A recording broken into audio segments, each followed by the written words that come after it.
Hi, and welcome to the MobiChef Mukbang. I'm your host, Chester Smith, and some of you out there might be wondering what the heck is a mukbang or mukbang if you pronounce it a different way.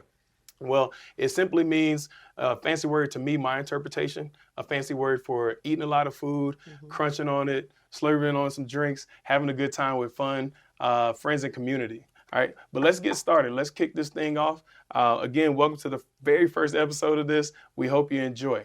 All right, so the lady sitting next to me is an extraordinary leader, right? She has over 15 years of experience in the real estate industry, and I just like to introduce Miss Mykah Richards, right? Let me give you a little background on her, right? She's the founder of MLux Realty, a company sourced and rooted in one core mission: exceptional customer service. I love that. She has successfully guided clients through market highs and lows, offering strategic insight and leadership to teams, partners, and families alike. Today, we're diving into the real truths of real estate, entrepreneurship, got to get that word right, entrepreneurship, legacy, culture, and generational wealth. And without further ado, let's bring Mykah Richards to the table. Mykah, how's it going? Great. You did such a great job introducing me. Show's over, guys. Oh man, I appreciate that. Being at the first episode, you have those nerves and different things that kick in. But Yeah. let's get right into this. Tell us a little bit about yourself. Give us a little brief history here. My name is Mykah Richards. Like you said, I am the owner and founder of MLux Realty. I've been in the real estate business for over 15 years. I work in an array of different industries Yeah. within real estate, Okay. buying and selling, of course. Okay. My main focus right now is development, Okay. new construction. I acquire large parcels, subdivide them, and build custom communities. That's awesome, awesome, awesome. So, how did you get started in the real estate business? Believe it or not, HGTV. I used to watch a lot of HGTV Okay. where they look at three houses, they pick one, and it always closes. So I said I could do this easily. It looked But good from the it outside, looked right? good from the outside, but baby, I can tell you, real estate is nothing like HGTV. So, Understand yeah. that. Okay. So that's how I started. Okay. Yeah. Where you from? Originally, I'm from St. Thomas, the U.S. Virgin Islands, so I'm a little island girl. Island Yeah, I'm girl. an island Okay. girl. Yeah. Okay. Well, that's cool. Yeah. Well, I hopefully this dish can be a compliment to your island roots. Yes. So you see what we got here. Chef Buddy Love prepared, a delicious dish It for us. looks delicious. We're gonna get a close up of this and all that good stuff, but I'm ready to dive in. Okay. Right? But I do have an icebreaker for you Okay. first, right? What is your favorite comfort food? Oh, I'd have to say mac and cheese. Mac and cheese. Okay. What about it though? I love it because it's just warm and it's gooey. It has a perfect hint of salt and Yeah. it's just amazing. I eat mac and cheese, but when I used to put barbecue sauce on mine. I don't. Interesting. It's just like it was some Kraft sweet barbecue or honey barbecue something, and I don't know why, but I just did it. Okay. It is what it is. But let's get more into this dish. Okay. Chef Buddy Love, what did you make for us today? Hey now, this is Chef Buddy Love with MobiChef, and what I got going on today is a real simple, delicious appetizer. It is a crab and shrimp egg roll with cream cheese. Simple ingredients, but will wow your taste buds. And allow me to show you how I deep fry one. You're gonna need your shrimp, you're gonna need some crab meat, some cream cheese, some green scallions, some egg roll wrappers. You're gonna need some grease, you're gonna need some hot fire, and you're gonna need a pot. You're gonna need a spider, a colander, or some tools like that to get out the hot grease. Come show you how to do it. Get some egg rolls going on. Yeah. Here we go. In the grease. Probably about 3 to 5 minutes.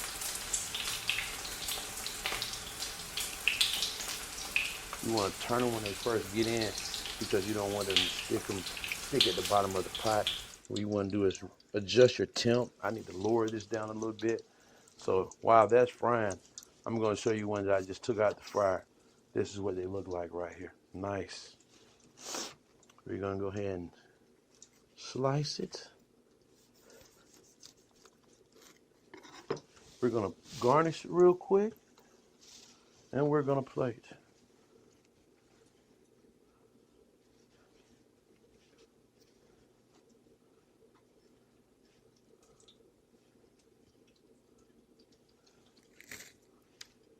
Simple.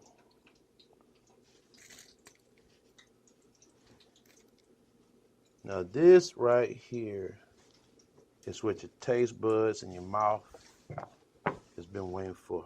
Simple, delicious shrimp, crab, egg roll. Buddy Love, we appreciate that, man. You made something great here. I've been looking at it. The smell's good. But I got to see how it tastes, to be honest with you. Mykah, you ready? Let's dive in. I'm ready. Let's get this initial right. bite, see what it tastes like. Looks good. Oh my God. Oh, immediately. What did you taste? Let me ask you, what did you taste on that? Yeah. It's so delicious. Oh my goodness. I taste the cheese and the seafood. It's like a perfect mix. Yeah. It's a hint of spice. Yeah, I got that. I had on my initial bite. The cheesiness definitely hit. Like that mac I and tasted the cheese. crab. Yeah, like the mac and cheese. I tasted the crab out the gate though. Mm-hmm. Like a strong Seafood. flavor of the crab, the sweetness of the cheese. It's something else. I can't describe what the heck it is. I don't know Another it. flavor. It's just another flavor. Buddy Love, you got to tell us about that one. You did your thing with this, man. Yes, it did. These are seafood egg rolls, guys. It has shrimp, crab, and cream cheese in it. Buddy Love, man. Hats off to you, bro. Hats off to you, man. All right. Well, after eating that, though, I think I am a little parched. We got these wonderful drinks sitting in front of us. So, Morgan, I know you're out there. Tell us what you got for us. What did you make here today? What's going on? Yes, I'm here, Morgan Brock, your bartender for today, and I will be serving up these delicious passion fruit martinis. So, what goes into making a great drink for me is, of course, I need to prep my mixer cups, my shakers with the ice. We're going to start with our liquor, which is just the passion fruit vodka. Very simple. Not too much, not too little, but it also depends on your alcohol tolerance level, so do you, boo. Then we have the juice that goes into it. It's pineapple juice. You can also use a passion fruit juice. This is made best with pineapple or passion fruit. A little simple syrup. We add our fresh lime juice. And you guys don't see me measuring anything, but that's because I have a count for everything. So I'm literally counting the amount that I'm putting in my head. And that's what goes in for the first round, for the first layer of this drink.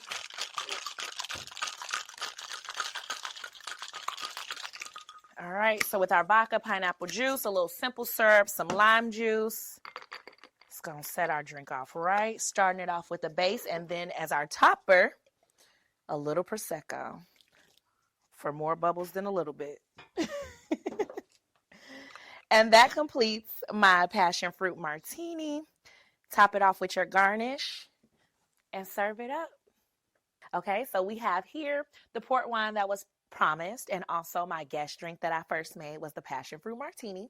I'm coming in with the hostess drink. Of course, he's different. He want to be different, so he likes whiskey. So today is just my better version of a whiskey sour is how I make it. And so we're going to build him a whiskey. We're using the finest Scotch whiskey, of course. A whiskey count in there, of course. The best whiskey sours made with sour mix, obviously. Let's get a little of that. Always got to add a little simple, so it's not too sour for him. And instead of shaking this one, we'll stir it up. Make it real fancy. Don't forget to put your pinky up.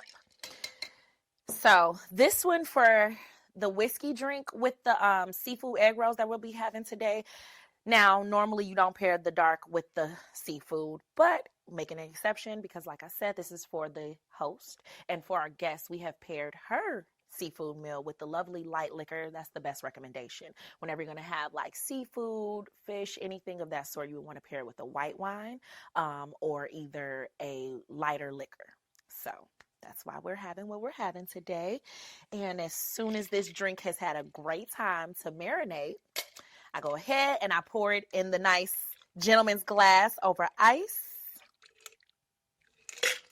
And that's going to be perfect for the host this evening. And thank you again for tapping in. I am your bartender, Morgan Brock, with the wonderful MobiChef. So if you want to book us, book me, Morgan Brock, as your mixologist through the MobiChef bartending. Morgan, hey, thanks for that introduction to this delicious looking drink. Why don't we just go ahead and dive right on into that as well? Let's take a sip and see what it tastes like. Cheers. Oh, that bites, but it's good. Take another sip of that. Morgan put something brown in here. I told her I wanted a little whiskey, and she threw a little sour in there as well. But it definitely hit me back here. I can feel it. Yeah. What about you? What was yours? How'd you like that? It's delicious. Yeah. Delicious. I taste passion fruit. Okay. Yes. Yeah. So what about name? I want you to name your drink because this is your first episode with us. Name the drink. What would you call it? Passion Paradise. Passion Paradise. There you have it, folks. Passion Paradise. That's Mykah's drink, and we gonna leave it at that. All right. All right. So we're moving along. How does it taste with the food though? Like after you're tasting that sweetness and the savoriness of the egg roll, how does that pair with the drink? I think it's a perfect combination for the seafood with a nice, light, refreshing, fruity drink. Okay. I mean, it's a perfect match. That's cool. Perfect Okay. match. All right. Well, I got some questions to ask you, right? Absolutely. Because I didn't just bring you here to eat or anything like that, but I definitely just, speaking of food, gotta eat. Oh my God. That's just so good, man. Let's talk about real estate and entrepreneurship, Okay. right?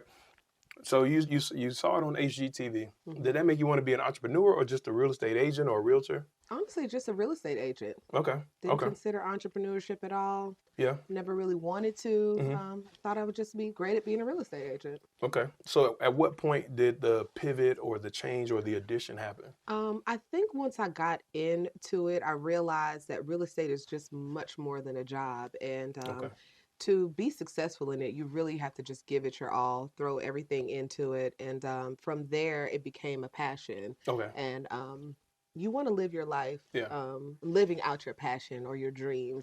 And it quickly took on a role of its own. Okay. So what I'm listening here after hearing some of your story and thinking of your beginnings, none of it sound like you struggled.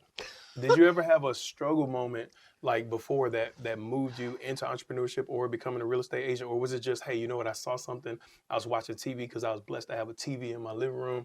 And I said, you know what, I want to be a realtor or a real estate agent. I think I can do that. No, I definitely think just life in itself creates struggles and difficulties, right? Just background biochemist for the feds. Biochemist. Yeah. Oh man, you didn't tell me about that one. Yeah, so I worked for the feds for a long time now. Yeah, long time. But I'll have to say that the very first time that I was furloughed. Okay.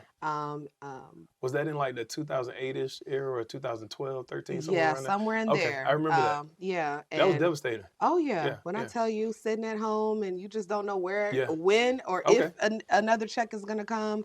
And from that point on, I realized that I needed to be more in control of my own destiny, my own finances. And entrepreneurship is really the way to go in order to be in full control of that. Okay. Yeah, I know, being a fellow entrepreneur, I know that, I've had my highs and lows. And there were moments where I've always been an entrepreneur. I used to sell candy when I was in the 6th grade. My granddaddy used to come up here to South Georgia. And when we went there for the holidays, my great uncle would give us boxes of candy because he worked at this place called Bob's Candy. So we would get all the peppermints, all the trial stuff that they had, the candies that were unreleased. We'd get all that stuff and I'd take it back to Miami. And from my grandfather's house, I'd get this messenger bag, put it on, and I'd take it to school. And I was selling candy for like 5 cents, peppermints, 10 cents, just for cookie and milk money. So you got it in your blood. Yeah. Okay. It came, So, I have different roots, definitely there. But let's talk about your challenges. I know what challenged me to become an entrepreneur and where it started at for me. And of course, with the highs and the lows, but the lows are where I probably found the most value at. So tell me about your challenges. Just being an entrepreneur, it's just a difficult journey, especially when you're starting up a small business. capital is a big issue, and without the capital that you really need to be efficient in running your business, I get that. you wear all hats. I am the accountant, I'm HR, I acquire business for the business, I making a phone orchestrate the business for the business, catch all the heat, all that. So you do everything, and that is very overwhelming, and sometimes you can find yourself in a very low place when you're just trying to run all aspects of your business. A lot of times you don't have assistance. You might have a friend or family here and there that can help you out, but for the most part it's just you, and that is a big struggle of entrepreneurship until you kind of get the wind beneath your sail, Understood. or behind yourself, maybe, because if you get it beneath, it still might not go. I think I might have meant the wings. Wind beneath your wings. Look, I get that. Hey, you get what I'm saying. We'll though, make right? the best analogies here, but you know what I'm talking about. You know what I'm talking about. Yes. Understood. And so until you get that momentum, it is a struggle. Okay, I get that. Just in my personal journey, I've had those moments. One of my darkest moments came back in like 20, maybe 17. Sitting on the edge of the bed like this. I had a Glock 19, I believe, in my hand. And I'll never forget sitting on the bed, looking out the back window and just kind of going over thoughts like, this can't be the end of life for me. Right. I can't be done. But I felt like a failure in those moments. And, the viewers and listeners out there, you guys are going to get more of this story one day, but I'm just giving this back piece right now, this quick, kind of brief history on it, just to kind of relate to, challenges. Yeah. And it was in those moments where I tell people I didn't pull the trigger, but I pulled the trigger because I needed new life. I needed something else that was going to energize me or get me where I needed to go. I'm not a quitter. Right. That was the biggest thing. In all my years of playing sports at the, Pee Wee level all the way up to collegiate ball, I never quit in that sense. I never gave up or allowed myself to. So those were the things that said, don't pull the trigger, Chester. You have more to live for. Not to mention I had family and I had a son at the time that, I really cared about. So, for me, that's where I just said, you know what, you need help. And I sought help. And, from there, again, a low point, I had my greatest idea. And it became MobiChef. Okay. And that's why we're here today. Yes. And that's what got us. And MobiChef is on the up and up. So getting into that and my story, what I just mentioned to you, let's talk about legacy and wealth. So what drives you to want to create a legacy and build wealth? Well, my kids, number one, are the driving force. I want to be able to, be a very good role model, something that they would be happy to mimic or to follow in my footsteps. And then also, too, I just want to create generational wealth for them, for their kids, and just to be able to. I'm sorry, y'all. No, please so eat. Good. I'm eyeing this piece. I just want to bite it. Hey, feel free to dive on in. But yeah, that's my driving force. I just want to be able to leave a good legacy for my babies. So I got a big question. Yes. How many kids you got? I've got 2 boys, aged 10 and 14. Okay, 10 and 14. Yeah. Are they in any sports? What are they doing with their lives? Oh, yeah. And what are you teaching them? Well, first of all, sports. My oldest plays football and baseball. My youngest runs track, and he also plays football. Okay, track meets. Yeah. Those are interesting. Don't get me started. Track meets is a job in itself. It's an all-day event. I'm talking coolers, tents, fans, the whole 9 yards. So it's an all-day event. Okay, good deal. So what are some current trends that you're seeing in real estate that could allow people or give people an opportunity to build wealth and create a legacy like what you're doing for your kids? I always encourage my clients, friends and family that ownership is the way to go. Owning a home can create a pathway to increasing generational wealth. Right now, the real estate industry is a very tough industry. We've had last year was a really, really, really rough year for all real estate professionals, as well as this year. Our interest rates are a little on the higher end, or I should say higher than what they used to be relatively, but still lower than what they originally were.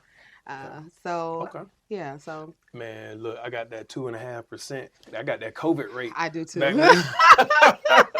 Hey, I do too. Listen, I do too. And you better not budge. Yeah. You know what I mean? That was probably not necessarily a once in a lifetime, but for our lifetime, probably so. Absolutely. You might not see those rates again unless they just one day say, hey, we giving away houses and giving away money. And a lot of people are waiting for that to happen again, and I just encourage like a them to bubble yeah, but a bubble burst. I don't know that that'll ever come back, but I always say just acquire the asset now. If rates ever drop, then you're able to just refinance for the lower rate. Okay. But don't wait to start building your generational wealth. So with refinancing, is there a certain strategy to that, or should people just wait? Well, I don't think there's a particular strategy. You just got to watch the market and see when the rates kind of go down to an acceptable rate for you, and then go ahead and refi. I understand that. Okay, good. I'm not quite sure when I'm doing it, but I want to be advantageous when I do. I want to make it happen. So, you have little boys or sons, right? Tell me about one, mentorship in real estate. How are you personally mentoring them or surrounding them with those types of people? And what that means for you, again, in real estate. Well, definitely, I incorporate my sons in every aspect of my business. They are employees, shall I say. They continue to show themselves to be of good character, and they also follow instructions very well. I usually put them to work. They're putting my for sale signs down. They're taking them up. You got these little, oh yeah, are they slave workers? I make them work. I watch them now. I make them work. Fans gonna be on you. I have my oldest son. He does a lot of my videography, my photography. He does a lot of editing for me. My youngest son will answer phone calls, send emails. So I put them to work just so that they have a good work ethic, and then also understand that things don't just show up. We've got to work hard in life in order to have the things that we do. Yeah. Okay. Cool beans. So about community, let's talk about community actually. How do you feel mentorship and your boys, of course, you're mentoring them and showing them the business and the ropes of real estate. How does that work in the community? How do you help them within the community? How does your real estate business benefit the community in this? Absolutely. MLux Realty is always a home for the youth to gain experience in real estate. I find that to be very important because me personally, I didn't even know about real estate or have a understanding that it's a career field until probably like my late 20s or so. And so I pride myself on early exposure to my kids as well as the community. I started a nonprofit pretty early on. I think back in 2008 is when I started my first nonprofit. How many do you have? Okay, you say your first one? No, that is my first and only, my first business, I should say, was a nonprofit that I started in 2008. It was a mentorship organization, LIFT, Ladies in Forward Transition. We mentor teenage girls. LIFT. Okay. Yeah, that's dope. So it stands for before Ladies LIFT? in Was it Forward. Before LIFT or after LIFT? No. Trademark. Yeah, so we mentor teenage girls through age 18 in various different arenas. And so that's where I kind of started my love for the community, for mentorship, and just giving back as a whole. So what moved you to want to help little girls?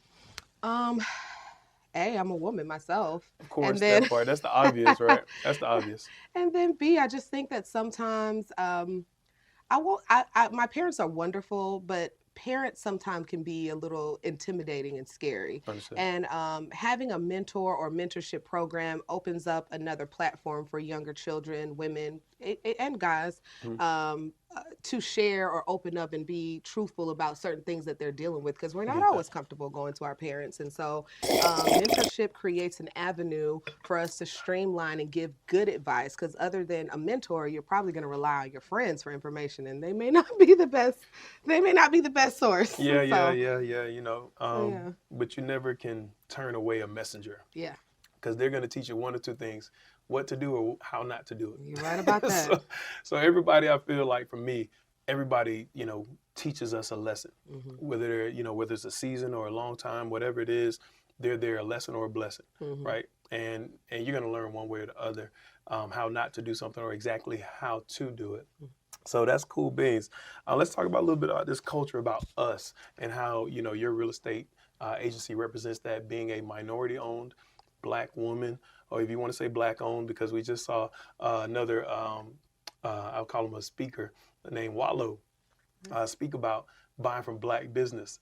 And Wallow mentioned, some explicative words and, about buying Black, right? So with what you do in real estate, being a Black woman, having a Black-owned business and a minority-owned business, how do you, continue to implore the culture and apply the culture to your business practices, but also while expanding your reach to other clientele outside of just us? Well, I work with all clientele. I don't, discriminate regardless of any factor.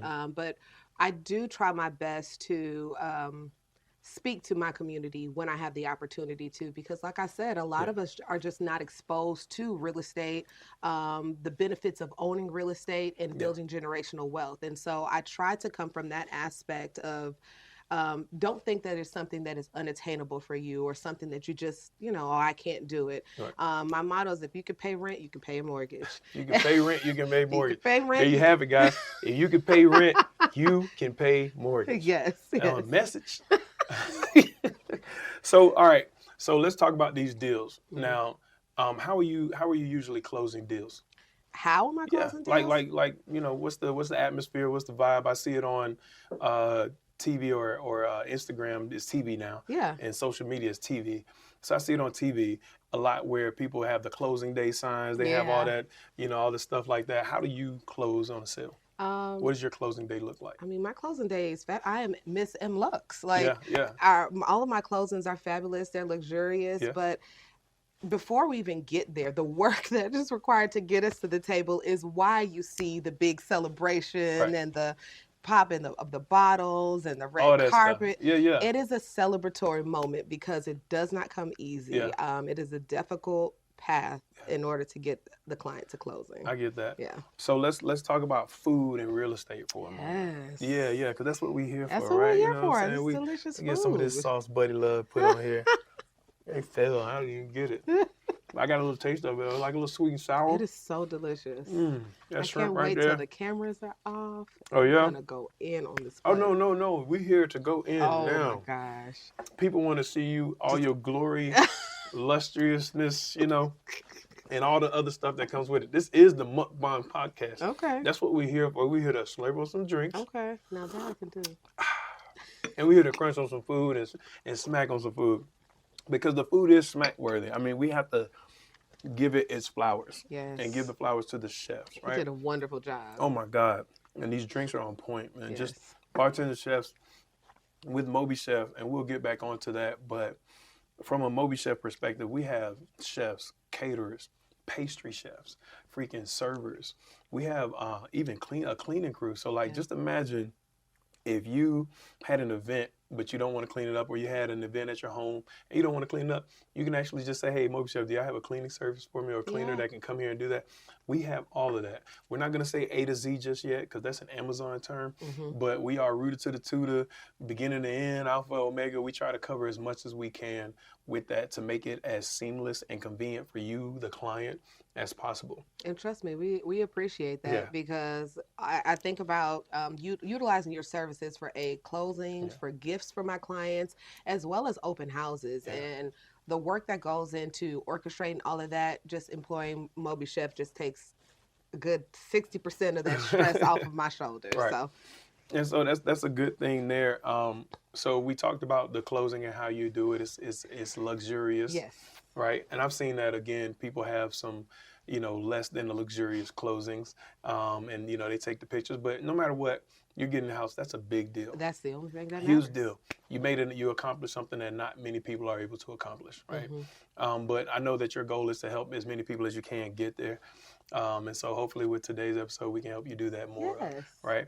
All right. So tell me about a specific closing where you've actually leveraged food to help close, or a chef or a booking service like this to close a client. I was working with a client that actually was like a corporate reload. And so, it's not just a regular move. They're moving they moved from the West Coast over in LA, and they just didn't have a lot of things in their home. And so I was able to employ the efforts of a fabulous chef to cook a beautiful meal in their home for them. When you move, I don't know how much you cook, but A little bit. I cook a little bit. And so in order to prepare a dish, like I have to have all my seasonings, have all my prep.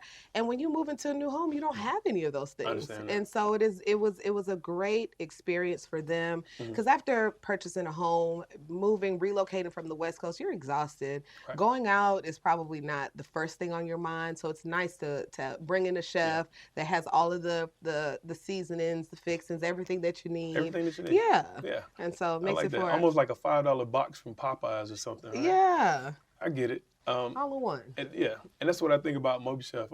Our motto, and or at least my motto, when I came up with the concept, was from one comes many. Yes. Meaning, like, under the umbrella of MobiChef, there's these different services that you can get, and all of it's exceptional. Again, we just want to make this seamless experience for all of our clients, and we're hoping to do that as we continue to grow and expand.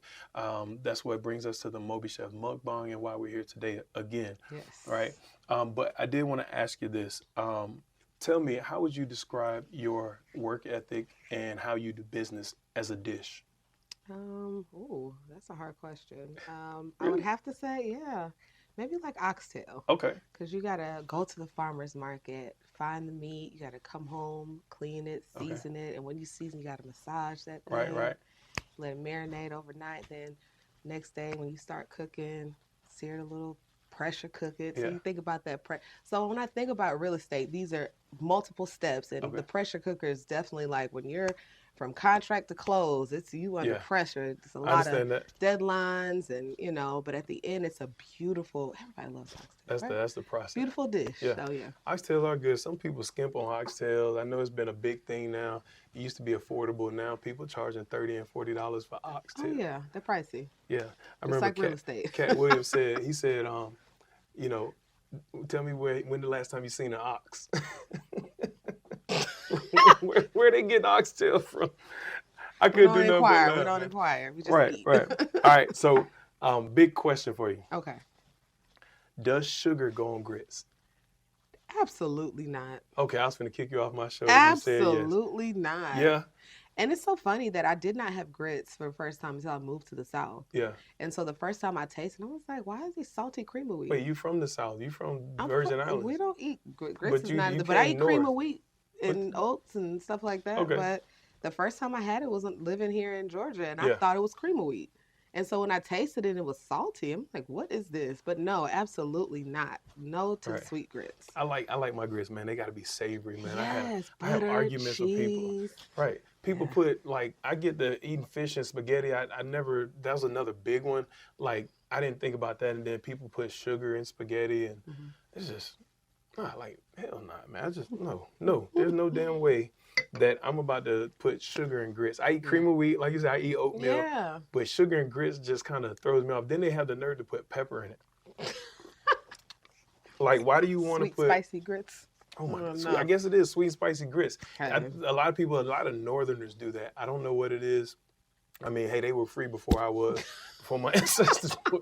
So, that may be it. They may have gotten hip to some things that I didn't get hip to, being raised in South Florida and South Georgia, right?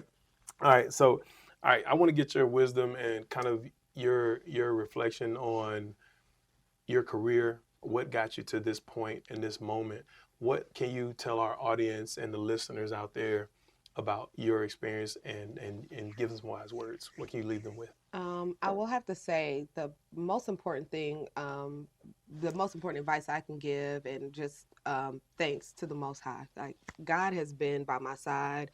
Get you some knee pads, because baby, I stay here on these knees praying, because life is a journey, right? And so I think the best thing that I can impart on any of our listeners is, as long as you wake up every day and you put one foot in front of the other, you're always in motion. You're moving. Right. You're climbing the ladder. You're going towards your career goal. So just don't become stagnant. Just always, even if it's just one thing off of your to-do list, you did one more thing that you didn't do from the day before. And so as long as you always put one foot in front of the other, you're always in motion. Okay, I get that. So I definitely, motion is always good, right? Things keep going as long as you never stop. I appreciate that. So let's talk about where to find you at, right?